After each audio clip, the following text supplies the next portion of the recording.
Ration card కోసం కొత్తగా దరఖాస్తు చేసుకున్న వారు ఎలాంటి ఆందోళన చెందాల్సిన అవసరం లేదు. దరఖాస్తు స్వీకరించిన 21 రోజుల్లో దాన్ని పరిష్కరిస్తామని ఏపీ మంత్రి నాదెండ్ల మనోహర్ అన్నారు.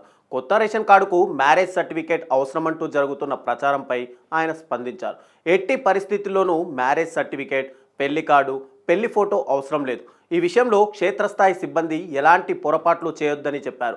రేషన్ కార్డుకు ఎవరు దరఖాస్తు చేసినా స్వీకరించాలని, ఏమైనా సందేహాలుంటే క్షేత్రస్థాయిలో పరిశీలించి నిర్ణయం తీసుకోవాలని సూచించారు. 4.24 కోట్ల మంది జూన్లో ఉచితంగా రేషన్ కార్డులు జారీ చేశామని, దీనికి సంబంధించిన పూర్తి సమాచారం తమ వద్ద ఉందని, అందులో ఎక్కడా లోపం లేదన్నారు. ప్రభుత్వం సామాన్యుడికి అందుబాటులో ఉంటూ సాంకేతికతను ఉపయోగించుకొని ముందుకు వెళ్తోందని, క్యూఆర్ కోడ్తో స్మార్ట్ రైస్ కార్డు కూడా ఇస్తామని, దీనికోసం క్షేత్రస్థాయిలో వివిధ శాఖలు సమన్వయంతో పనిచేస్తున్నాయన్నారు.